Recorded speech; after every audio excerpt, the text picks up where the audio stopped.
Hello friends, welcome back to the channel. आज मैं काफ़ी दिनों बाद आपके सामने रूबरू हो रहा हूँ। तो और मैं जो अपनी बेसिक इलेक्ट्रिकल की सीरीज़ से रिलेटेड लेक्चर्स की सीरीज़ जो मैं पहले रन कर रहा था, उसी के कंटिन्यूएशन में अगर लास्ट में देखूँ तो जो मैंने छोड़ा था वो था नोड एनालिसिस। तो अब उसके आगे कंटिन्यूएशन में अगर मैं आज बात करूँ तो आज मैं बात करूँगा सुपरपोजिशन थ्योरम की।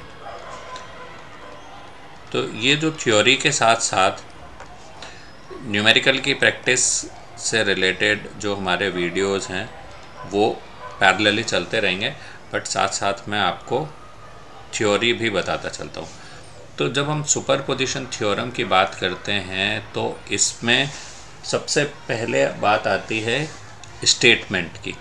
तो स्टेटमेंट के लिए अगर हम बात करें तो मैं यहाँ पर लिख देता हूँ, in any linear bilateral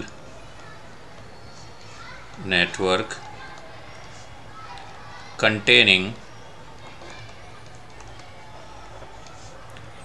two or more than two sources, current और वोल्टेज थ्रू और across any particular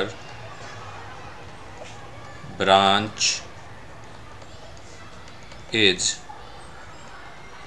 algebraic sum of current और voltage due to each individual sources, each individual source. अब बहुत सारे लोग क्या करते हैं कि ये स्टेटमेंट को यहीं कंप्लीट मान लेते हैं, बट एक्चुअली ये स्टेटमेंट यहाँ कंप्लीट नहीं होता, क्योंकि जब हम ईच इंडिविजुअल सोर्स की बात करते हैं उस टाइम पर जब हमने एक सोर्स को कंसिडर किया तो बाकी सोर्स क्या कर रहे हैं, तो उसके बारे में भी यहाँ पर बताना ज़रूरी है। That in any linear bilateral network containing two और more than two sources, current और वोल्टेज थ्रू और across any particular branch is algebraic sum of current or voltage due to each individual source when all other sources are replaced by their internal impedances।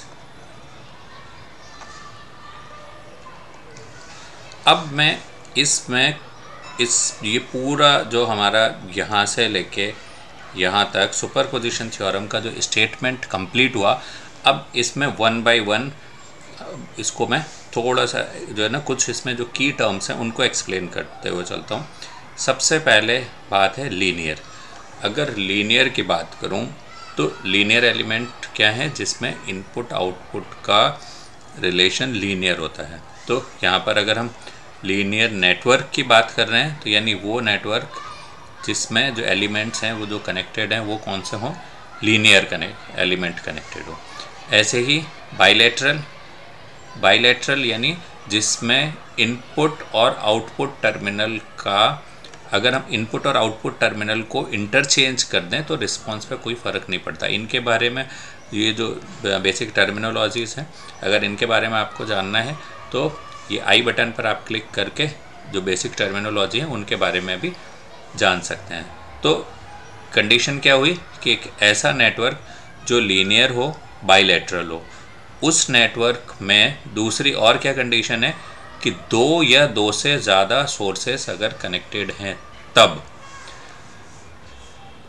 To और more than to sources connected हैं तब क्या होगा, current और voltage. अब यहाँ पर भी आप ध्यान देना, मैंने करंट के साथ लिखा है थ्रू और अक्रॉस, यानी अगर करंट कैलकुलेट कर रहे हैं तो करंट के लिए वर्ड हमेशा यूज़ होता है थ्रू। ये आप नोट कर लीजिए कि करंट के साथ हमेशा थ्रू वर्ड होता है, थ्रू वर्ड यूज़ होता है, क्योंकि अगर हम कोई भी एलिमेंट चाहे रेजिस्टेंस, इंडक्टेंस या कैपेसिटेंस कुछ भी ले रहे हैं, करंट हमेशा उसके अंदर से फ्लो होता है, इसलिए करंट के साथ हमेशा थ्रू वर्ड यूज़ होता है।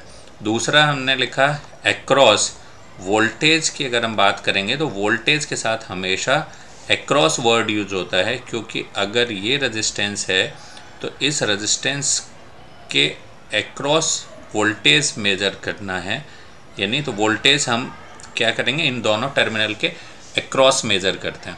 तो करंट के साथ हमेशा थ्रू वर्ड यूज़ होता है और वोल्टेज के साथ हमेशा एक्रॉस वर्ड यूज़ होता है। तो एक ऐसा नेटवर्क जो लीनियर है, बाइलेटरल है और उसमें दो या दो से ज़्यादा सोर्सेस कनेक्टेड हैं, तब अगर हमें करंट या वोल्टेज कैलकुलेट करना है इन एनी ब्रांच, तो वो क्या होगा, that will be algebraic sum of current और वोल्टेज। किसकी वजह से, ड्यू टू ईच इंडिविजुअल, यानी अगर दो सोर्सेस हैं तो पहले एक सोर्स, यानी दोनों सोर्सेस की वजह से अलग अलग जितना करंट या वोल्टेज होगा उनका अलजेब्रिक सम होगा।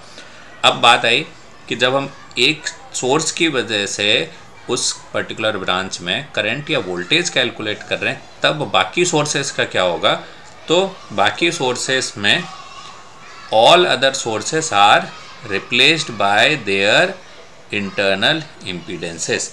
इंटरनल इम्पीडेंस से रिप्लेस करने का मतलब क्या है, अगर करंट सोर्स है तो हम इसको ओपन सर्किट कर देंगे, और अगर वोल्टेज सोर्स है तो हम इसे शॉर्ट सर्किट कर देंगे। और एक्चुअली क्यों कर देंगे, क्योंकि जो आइडियल करंट सोर्स है इसका इंटरनल इम्पीडेंस है वो इनफाइनाइट होता है, तो इसलिए हम करंट सोर्स को ओपन करते हैं, और जो आइडियल वोल्टेज सोर्स है उसका इंटरनल इम्पीडेंस 0 होता है, तो इसलिए हम वोल्टेज सोर्स को शॉर्ट सर्किट करते हैं। और अगर किसी नेटवर्क में वोल्टेज सोर्स के साथ अगर इंटरनल इम्पीडेंस गिवन है उस पर्टिकुलर सोर्स का, तो हम क्या करेंगे,